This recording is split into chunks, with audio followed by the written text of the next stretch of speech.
Well, we're here. Will it run? Will it cut? But there was a lot involved to getting it into even running. And a super huge thanks to Jeremy Bell for helping to diagnose this. We pondered over it for a week. And I'll tell you here in just a second what was wrong and what had to be done.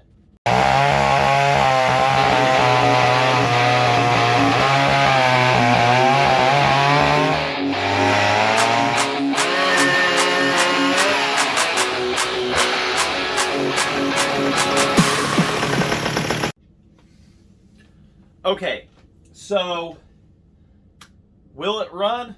Will it cut? I'll get to that in a second. Don't jump ahead on me. So, if you've been watching the series, you saw how I went through the complete procedure on timing the points with this chainsaw. And despite doing all of that work, going through the timing with the tool, the potentiometer, listening for when they open and close, the whole 9 yards, the timing still was not correct. I went on to forums, I asked cart guys, and they said the timing should be the same between the Super Pro 125 crank and the cart crank. There should be no difference on that, despite they use different coils, everything and stuff. So it was kind of a scratching headache what was going on, and I've got video that I'll show here. I'll quickly hyperlapse it and everything here for you of me trying to start this thing. I mean, I went down to taking it back apart. I went as far as resealing gaskets. I didn't seal, even though there was no need for it, as I later on found out. The automatic oiler, there was a little bit of air going through that, and it turns out that there was a metal plate missing between the automatic oiler and the oil tank. And Jeremy made me one of those and shipped it straight to me. I didn't even ask for it. He's like, no, I got one right here. I mean, literally, we're video chatting. We nonstop video chatted for this entire kind of thing going on here and whatnot. So, but I mean, went through all that and everything. He shipped it to me, new gaskets, that and everything. And in the meantime, while it was being shipped, I bypassed it to get it running. So I sealed off everything with Moto Seal. The gaskets were all brand new, went through the whole thing and whatnot, and finally, I got her to run. And it was running. But what I had to do, I had to bypass the points, unfortunately. There was no retiming them or anything like that. There was some going on. I consulted another guy, and he said that it could be just the dwell time, that the camshaft could be worn on the 125 crank, and it'll never be in perfect timing again. So what I had to do is I had to remove the key, turn the flywheel clockwise about 5 degrees, and there's no key running in this anymore, and I had to use a Nova chip for that. The first initial startup, it was just all everywhere and stuff like that, but put a chip on it, and she ran. I couldn't have been happier. The first words I messaged Jeremy, and he can attest to this, was, I'm about to break into tears, and he thought I'd thrown a rod through the thing or something like that.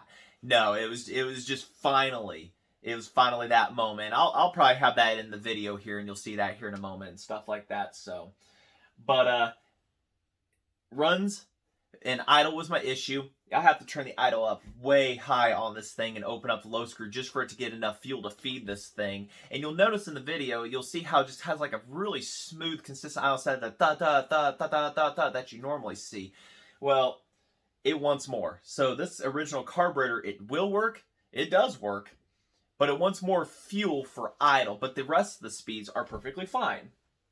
So it's just, this all definitely put a little bit of skills to the test and everything on it and whatnot. But is it hard to pull over?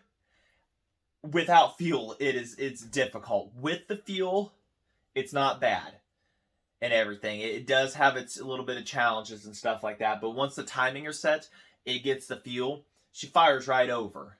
And she's really happy and just runs beautifully. I mean, it's really smooth with how it goes and everything and stuff. So it may get a better carburetor in the upgraded future and stuff like that. So, but what I have fitted it with here is, got my other holder right there in the way. This is a 35-inch Oregon roller nose bar I just kind of had laying around. Picked it up for $40 shipped. And a 52 AJ chain that I'm not the greatest at square filing, still practicing, but this one was horrible shape, and it came off of a steel 076. And who knows when last time it was cut? Probably in the 80s, I would almost say. It had Douglas fur on it. It was round over, and it had just been hanging right here on the shelves and stuff like that. So what better chain and bar to put on this saw, you know, than what of the time and the era that this was built. So yeah, overall very pleased. Thank everybody for supporting and watching this. If you have any ideas on a kind of a saw or something to build, I don't know, toss it out there. I have ideas of what I want to do, but without further ado, I'll see if I can do some magical voiceover, and we'll get those hyperlapses. We'll go ahead and get to the first starts, and then we'll get to that end where we're making cuts with it. Just a couple cuts and everything. It ain't the biggest wood in the world. I don't have a bunch of wood or anything like that. I wish I lived in a region where I could sink this thing like a 30-inch log or something like that. I don't have that opportunity. But if you live near me, I'm in Indiana. All right, I'm in Tippecanoe County. So that's no secret. So you got any wooded area or something, you know, you let me cut on or anything, let me know. I mean, I got saws. I love cutting wood. Share the stories and stuff like that. So without further ado, let's go ahead and let's get to those. As you can see, I struggled and struggled to get this to start. And after many attempts, getting the oiler blocked off and clocking the flywheel for the timing, I finally had success. Super huge thank you, Jeremy.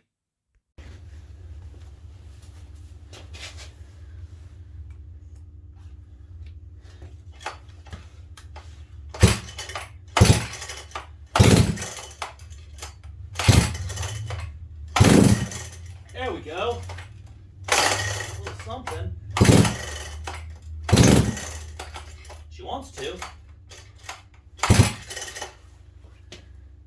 That's a lot better result than what I've been getting.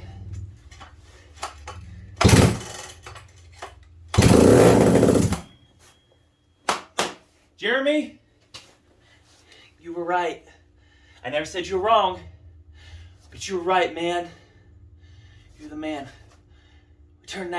You turn that flywheel clockwise. You're the man. Thank you, man. It's running the chip and 5 degrees advanced. I might have to get a 101 flywheel for that, but I got everything marked too. Thank you, brother. Let's get her running better.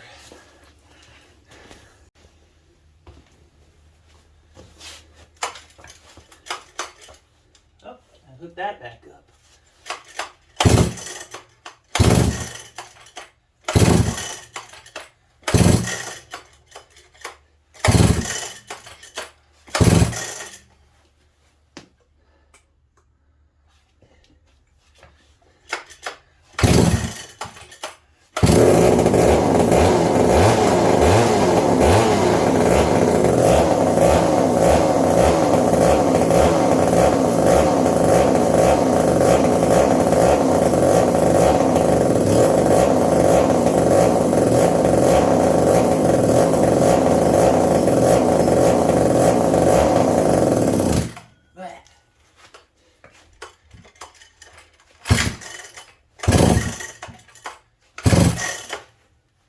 Not enough fuel on the lower end, I think.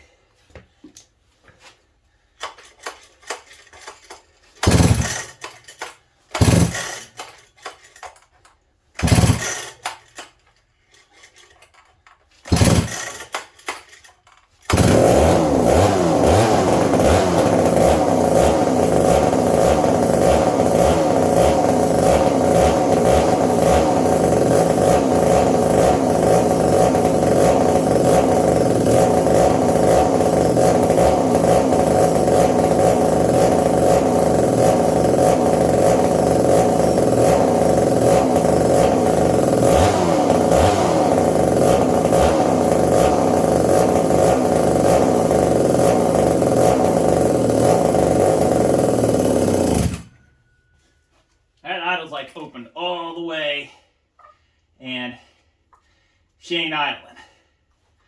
So I think the idle circuit's clogged, but she runs real good. I had to sit there for a while just to let her rev up to get the rings.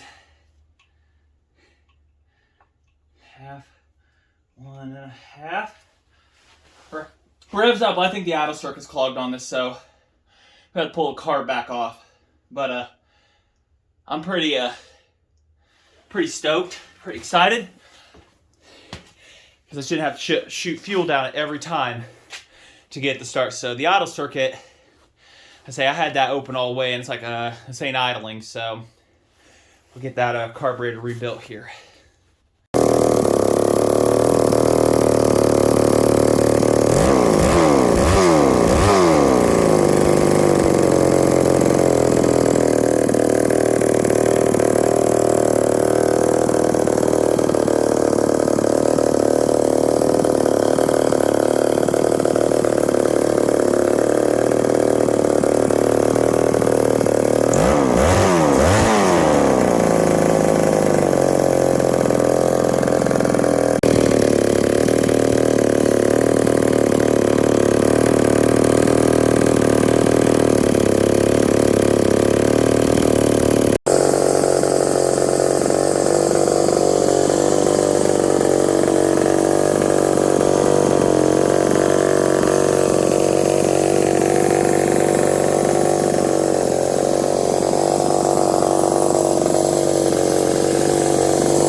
So I really hope you enjoyed this video series. If you could do me a favor, go ahead, subscribe, like, leave me a comment.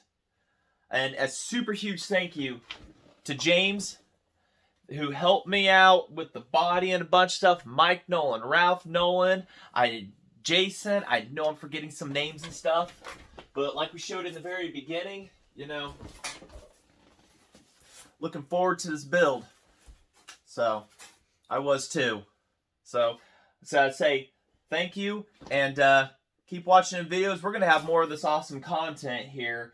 And I plan on bringing this and many of the other saws to Buck and Stock if I can attend it next year, or, you know, whenever you guys get to see in this video. So hopefully it happens. Have this to run and everything, and bring your saws. You know, I love running them. I don't care what they are. You know, I'm just a Matt guy at heart and everything. So once again, I gotta say thanks for watching.